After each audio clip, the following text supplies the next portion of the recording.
নমস্কার, নিউজনেট প্রাইম নিউজে সবাইকে স্বাগত। আমি রয়েছে আপনাদের সাথে মীনাক্ষী। চোখ রাখছি খবরে। পাকিস্তানের সঙ্গে যুদ্ধের আবহে সিভিল ডিফেন্সকে মক ড্রিলের নির্দেশ দিল কেন্দ্রীয় সরকার। আগামী 7 মে এই মক ড্রিল অনুষ্ঠিত করার জন্য অ্যাডভাইজারি জারি করল কেন্দ্রীয় গৃহ মন্ত্রক। পাকিস্তানকে প্রত্যাঘাত কি তবে সময়ের অপেক্ষা? সোমবার রাজ্যগুলিকে জারি করা কেন্দ্রের অ্যাডভাইজারির পরপরই শুরু হয়ে গেছে এই জল্পনা। প্রত্যাঘাতের প্রস্তুতিতেই কি তবে রাজ্যে রাজ্যে মক ড্রিল করানোর নির্দেশ দিল কেন্দ্রীয় গৃহমন্ত্রক? প্রশ্ন উঠছে তা নিয়ে। সোমবার জারি করা অ্যাডভাইজারিতে 7 মে সিভিল ডিফেন্সকে মক ড্রিল করানোর নির্দেশ দিল কেন্দ্রীয় সরকার।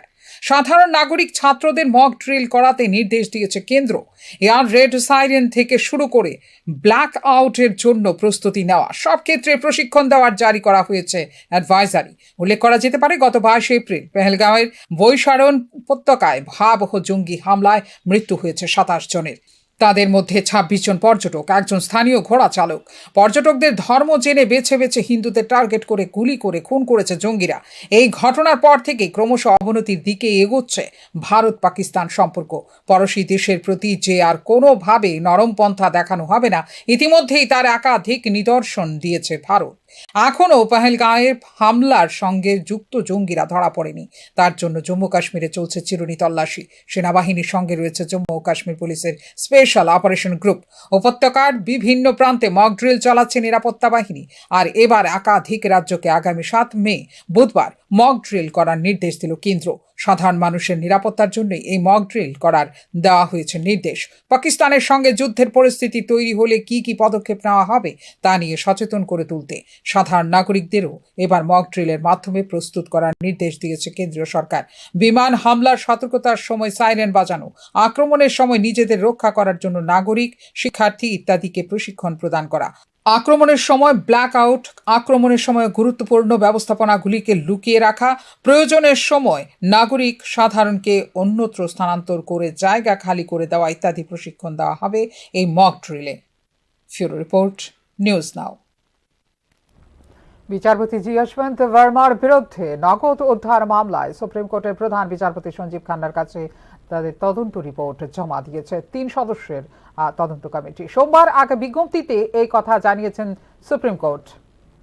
নগদ মামলায় জড়িত বিচারপতি যশবন্ত ভার্মার বিরুদ্ধে তদন্ত রিপোর্ট প্রধান বিচারপতি সঞ্জীব খান্নার কাছে জমা দেওয়া হয়েছে।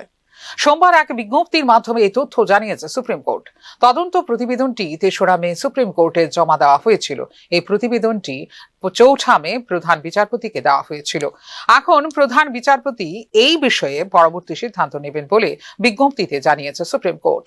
তদন্ত কমিটিতে রয়েছেন পাঞ্জাব ও হরিয়ানা হাইকোর্টের প্রধান বিচারপতি শীল নাগু, হিমাচল প্রদেশ হাইকোর্টের প্রধান বিচারপতি GS সান্ধাওয়ালিয়া এবং কর্ণাটক হাইকোর্টের প্রধান বিচারপতি অনু শিবরামন। 14 মার্চ রাতে দিল্লির লুটিয়েন্সে তার বাড়িতে আগুন লাগার পর সমালোচনার মুখে পড়েন বিচারপতি ভার্মা।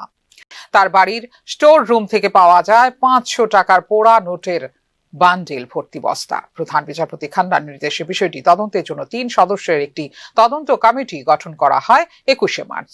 24 মার্চ বিচারপতি যশবন্ত ভার্মাকে দিল্লি হাইকোর্ট থেকে এলাহাবাদ হাইকোর্টে বদলির সুপারিশ করে সুপ্রিম কোর্ট কলেজিয়াম। আদালতে সুপারিশ এবং রাষ্ট্রপতির অনুমোদনের পর 28 মার্চ বদলির বিজ্ঞপ্তি জারি করে কেন্দ্রীয় সরকার। 5 এপ্রিল 2025-এ এলাহাবাদ হাইকোর্টে শপথ গ্রহণ করেন বিচারপতি যশবন্ত ভার্মা। তবে বিচারপতি ভার্মাকে কোনো বিচারিক কাজ অর্পণ না করার নির্দেশ দেওয়া হয়েছিল এলাহাবাদ হাইকোর্টের প্রধান বিচারপতিকে। 16 মার্চ বিচারপতি যশবন্ত ভার্মার বাংলোর বাইরে পরিষ্কার করার সময় 500 টাকার অর্ধ পোড়া নোট খুঁজে পান সাফাই কর্মীরা। আমরা 4-5 দিন আগেও এই ধরনের নোট পেয়েছি। পরিষ্কারের সময় রাস্তার মধ্যে এই নোটগুলো পড়ে থাকতে দেখা গেছে বলে জানিয়েছিলেন স্যানিটেশন কর্মীরা। এদিকে বিচারপতি যশবন্ত ভার্মাকে এলাহাবাদ ফেরত পাঠানোর সিদ্ধান্তের বিরোধিতা করেছিল Allahabad high court bar association. Bar association একটি সাধারণ পরিষদের সভা ডেকেছিল, যেখানে বিচারপতি ভার্মার বিরুদ্ধে অভিশংসন প্রস্তাবের দাবিতে পাস হয়েছিল একটি প্রস্তাব। এর সাথে সাথে ইডি এবং সিবিআই দ্বারা মামলার তদন্তের দাবি জানিয়ে পাস করা হয়েছিল একটি প্রস্তাবের একটি অনুলিপি পাঠানো হয়েছিল সুপ্রিম কোর্টের প্রধান বিচারপতির কাছেও। 27 মার্চে প্রধান বিচারপতি সঞ্জীব খান্না এবং কলেজিয়ামের সদস্যদের সাথে দেখা করে স্থানান্তর পুনর্বিবেচনার দাবি জানান সমিতির প্রতিনিধিরা। 28 মার্চ তদন্ত কমিটির সামনে হাজির হন বিচারপতি বার্মা। পাঞ্জাব ও হরিয়ানা হাইকোর্টের প্রধান বিচারপতি শিল নাগু, হিমাচল প্রদেশ হাইকোর্টের প্রধান বিচারপতি GS সান্ধাওয়ালিয়া এবং কর্ণাটক হাইকোর্টের প্রধান বিচারপতি অনুশিব রমন উপস্থিত ছিলেন তদন্ত কমিটিতে। তাঁর বাড়িতে আগুন লাগার ঘটনা এবং নগদ অর্থ সম্পর্কে জিজ্ঞাসাবাদ করা হয়েছিল বিচারপতি ভার্মাকে। ফিউরো রিপোর্ট, নিউজ নাও। গুলিকে রক্ত সরবরাহ অক্ষুণ্ণ রাখার সরকারের লক্ষ্য বলে জানিয়েছেন মুখ্যমন্ত্রী ডাক্তার মানিক সাহা। এক্ষেত্রে রাজ্যে রক্তের ক্রাইসিস চলছে বা রক্তদান শিবির হচ্ছে না তা ভুল বলে জানিয়েছেন মুখ্যমন্ত্রী ডাক্তার মানিক সাহা। রাজ্যের প্রধান রেফারেল জিবি হাসপাতালের পাশাপাশি বিভিন্ন জেলাতে রক্ত সংকট চলছে বলে ইতিপূর্বে প্রকাশ করা হয়েছিল বিভিন্ন সংবাদ মাধ্যমে। বিষয়টি নিয়ে প্রতিক্রিয়া দিয়েছেন মুখ্যমন্ত্রী ডক্টর মানিক সাহা। জনসংখ্যার ভিত্তিতে যেখানে 1% রক্ত মজুদ থাকা প্রয়োজন, সেখানে গত বছর রাজ্যের ব্লাড ব্যাংক গুলি থেকে সরবরাহ করা হয়েছে প্রায় 42,000 ইউনিট রক্ত। সুতরাং রাজ্যে রক্তের ক্রাইসিস চলছে বা রক্তদান হচ্ছে না তা ভুল বলে সোমবার জানিয়েছেন মুখ্যমন্ত্রী ডক্টর মানিক সাহা। সেটা হয়তো আপনাদের গোচরে আসছে না, কিন্তু আমাদের কাছে খবর আছে, অনেক জায়গা থেকে বলে যে আপনি আসুন, আমাদের আজকে ব্লাড ডোনেশন ক্যাম্প আছে, কিন্তু কোনো জায়গায় ওই রকম এক্সেসিভ একটা যে ওখানে ব্লাড ডোনেশন হচ্ছে না সেই রকম খবর নেই।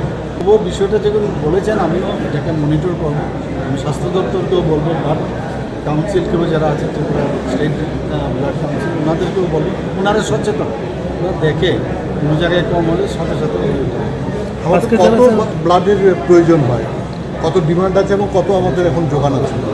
এখন আমাদের মানে নিয়ম অনুসারে যে পপুলেশনের 1% আমাদের ব্লাড রাখতে হয়, তো সেই অনুযায়ী যদি 40 লাখ আমাদের পপুলেশন হয় তাহলে 40,000 ইউনিট আমাদের ব্লাড সবসময় আমাদের রাখা উচিত।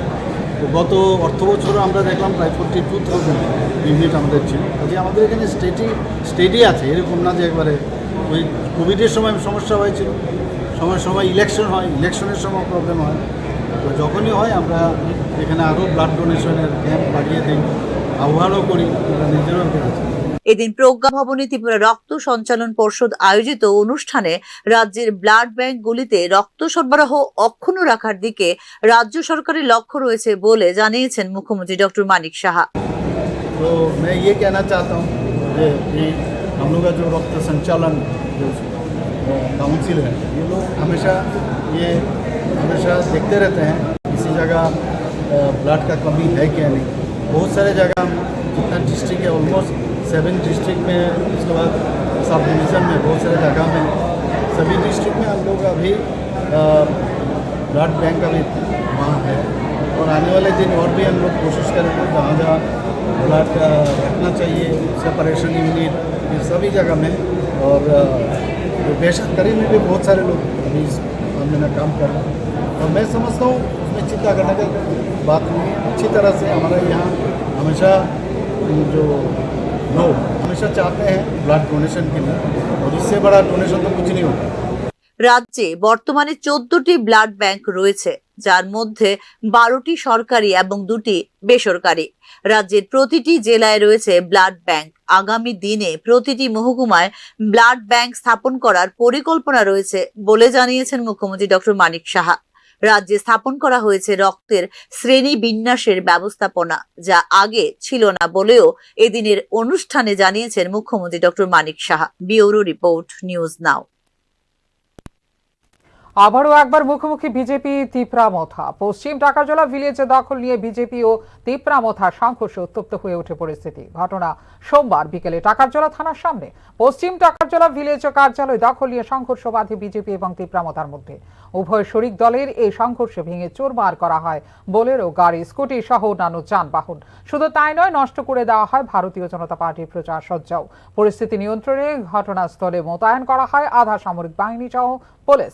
শেষ পর্যন্ত জেলা শাসকের উপস্থিতিতে সিল করে দেওয়া হয় ভিলেজ কমিটি কার্যালয়। এই সংঘর্ষে অল্প বিস্তর আহত হন উভয় শরিক দলের বেশ কয়েকজন কর্মী সমর্থক।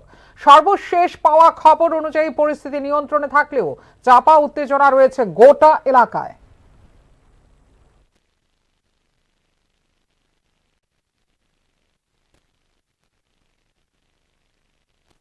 অতি সত্বর জেল পুলিশের নিয়োগ সংক্রান্ত পরীক্ষা সম্পন্ন করার দাবিতে আইজির কাছে ডেপুটেশন প্রদান করল চাকরি প্রত্যাশী যুবকরা। 2022 সালে জেল পুলিশের নিয়োগের জন্য নোটিশ জারি করা হয়েছিল। তার কিছুদিন পর প্রায় 12,000 পরীক্ষার্থীদের শারীরিক পরীক্ষা নেওয়া হয়েছিল, কিন্তু এখনো পর্যন্ত তাদের লিখিত ও মৌখিক পরীক্ষা নেওয়া হচ্ছে না। তার ফলে জেল পুলিশের নিয়োগ প্রক্রিয়া সম্পূর্ণ হচ্ছে না বলে জানিয়েছেন চাকরি প্রত্যাশী যুবকরা। দীর্ঘ 3 বছরে প্রায় 20 বার ডেপুটেশন প্রদান করেও কোনো ধরনের সদুত্তর পাওয়া যায়নি। তাই বাধ্য হয়ে জেল পুলিশের আইজির কাছে ডেপুটেশন প্রদান বলে জানিয়েছেন চাকরি প্রত্যাশীরা।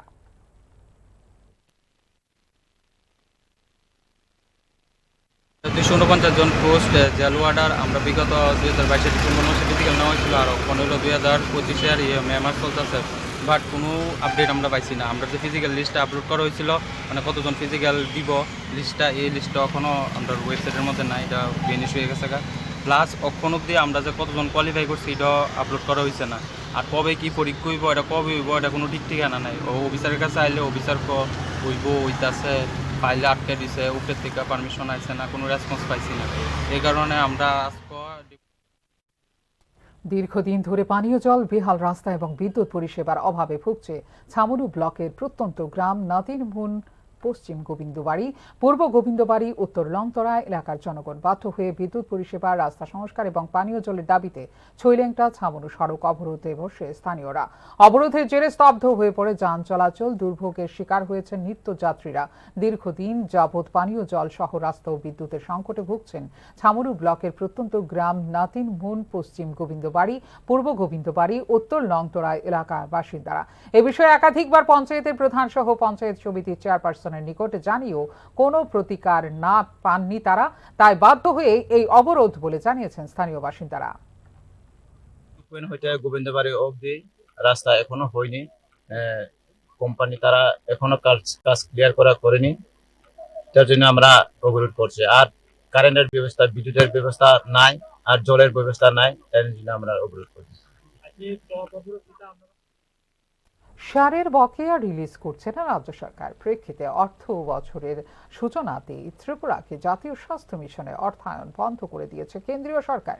তারই জেরে অনিশ্চিত হয়ে পড়েছে স্বাস্থ্য মিশনের অন্তর্গত কর্মচারীদের বেতন।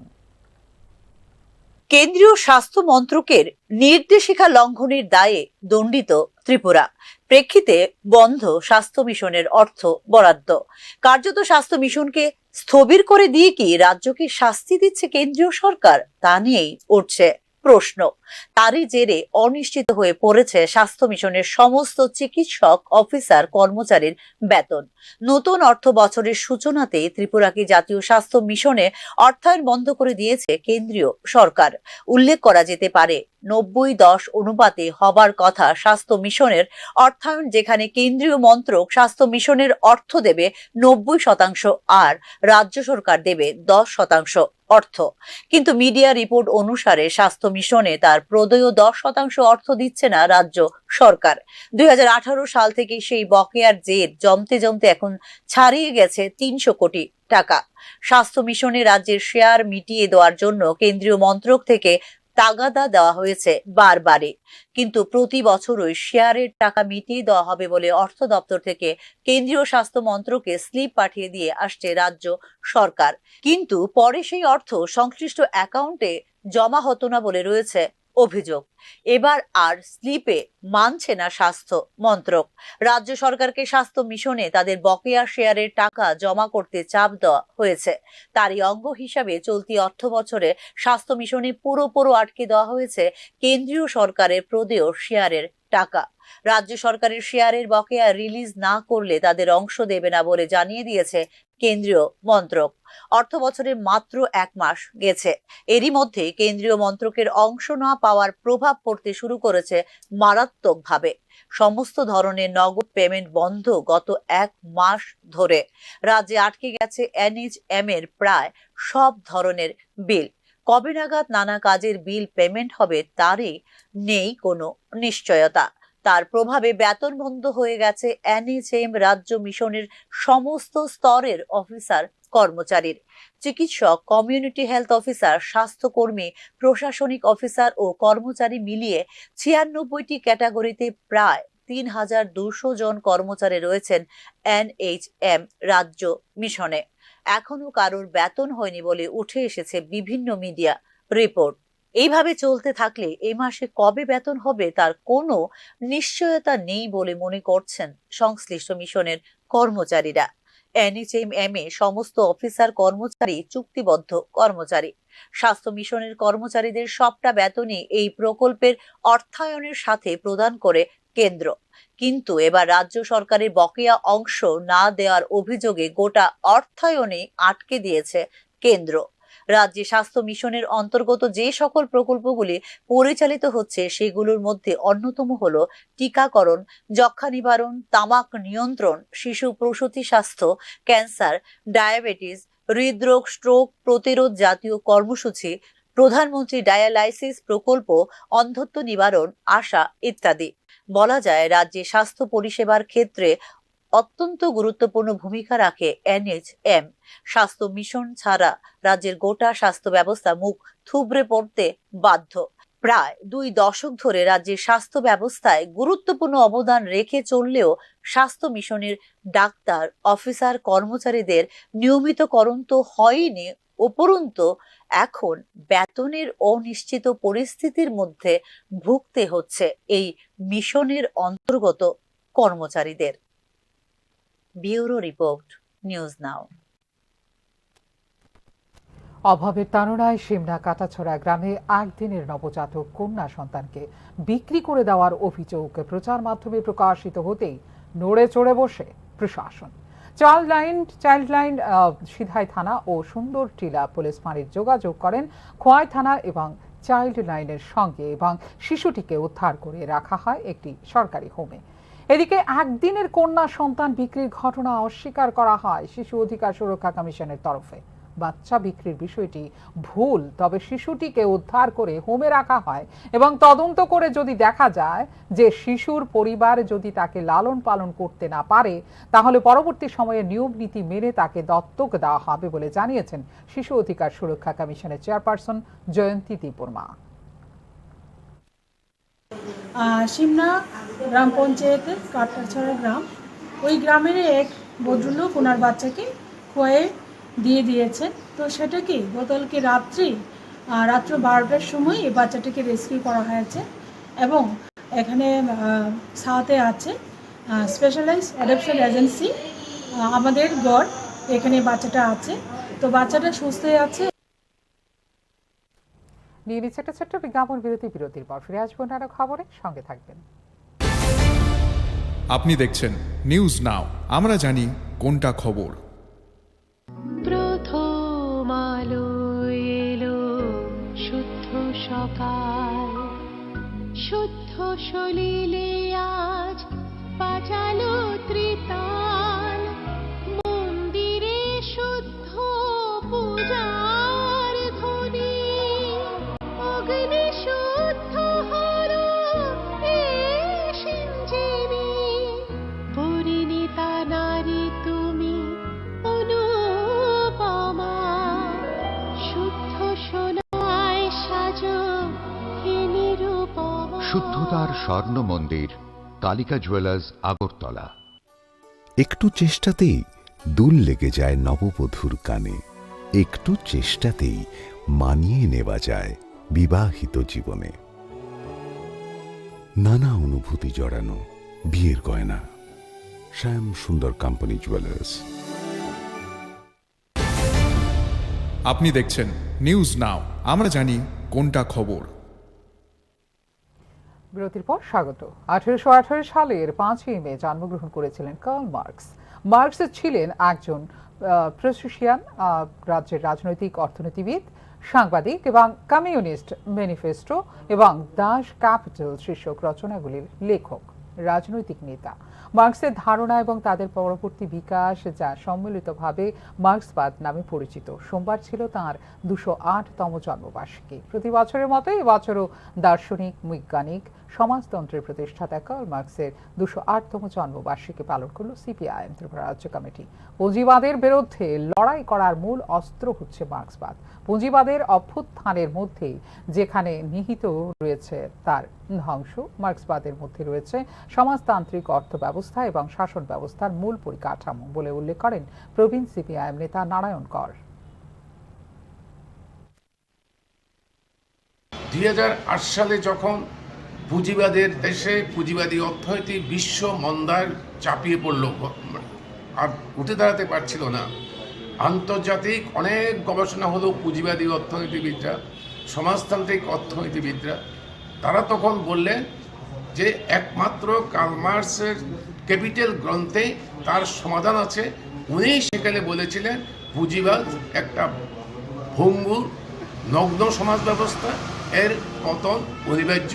এই সমাজ ব্যবস্থার ভিতরেই তার পতনের বীজ লুকিয়ে আছে এবং পৃথিবীর মধ্যে তখন অর্থশাস্ত্রের বিজ্ঞানীরা ঘোষণা করেন 200 বছরের ইতিহাসে এ হচ্ছে শ্রেষ্ঠ। টিবিএসসির মাধ্যমিক এবং উচ্চতর মাধ্যমিক মার্কশিট এবং সার্টিফিকেট প্রদান শুরু হলো সোমবার থেকে। একই সাথে শুরু হলো রিভিউ প্রক্রিয়াও। ত্রিপুরা মধ্যশিক্ষা পর্ষদ পরিচালিত মাধ্যমিক এবং উচ্চতর মাধ্যমিক ও মাদ্রাসা পরীক্ষার মার্কশিট ও সার্টিফিকেট দেওয়া শুরু হলো সোমবার থেকে। তা চলবে মঙ্গলবার পর্যন্ত। সকাল 11টা থেকে বিকাল 5টা পর্যন্ত পর্ষদ অফিস থেকে সংগ্রহ করা যাবে মার্কশিট এবং সার্টিফিকেট।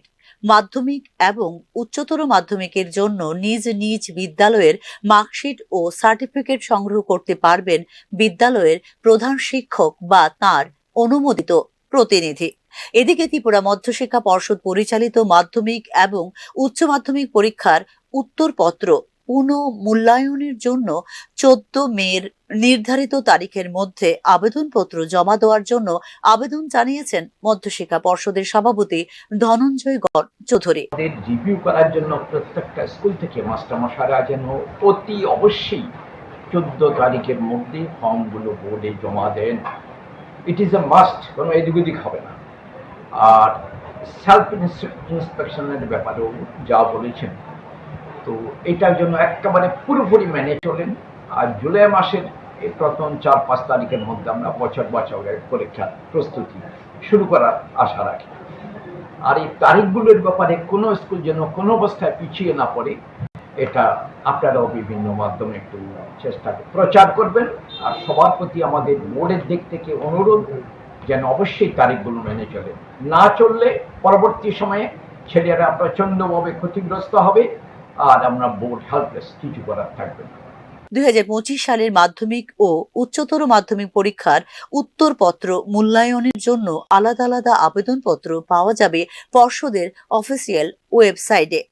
রিভিউর জন্য ছাত্রছাত্রীদের সঠিকভাবে পূরণ করা আবেদনপত্র বিদ্যালয়ে জমা দেওয়ার শেষ তারিখ 8ই মে এবং বিদ্যালয় কর্তৃক পর্ষদে জমা দেওয়ার তারিখ 14ই মে। এদিকে উত্তরপত্রের সেলফ ইন্সপেকশন 25-এর মধ্যে সম্পন্ন হয়ে যাবে বলে জানিয়েছেন ত্রিপুরা মধ্যশিক্ষা পর্ষদের সচিব দুলাল দে। রিভিউ এবং সেলফ ইন্সপেকশন সময় মতো হলে বছর বাঁচাও পরীক্ষা জুলাইয়ের প্রথম দিকে শুরু হয়ে যাবে বলে জানিয়েছেন পর্ষদ সচিব দুলাল দে। 25 তারিখের মধ্যে অফিসে জমা দিতে হবে, যেটা আমাদের নিয়ম। যারা যারা সেলফ ইন্সপেকশন করবে স্কুল থেকে সেই সমস্ত ফর্ম ফিল আপ করে 25 তারিখের মধ্যে আমার এখানে এসে জমা দিয়ে যাবে। তারপর আমি সেলফ ইন্সপেকশনের ব্যবস্থা করব। তবে এর মধ্যে আবার রিভিউ হলো। সেলফ ইন্সপেকশন রিভিউ আমি আশা করছি এই মাসের মধ্যে আমরা যদি করে নিতে পারবো। সেলফ ইন্সপেকশন হয়ে যাবে তারপরে।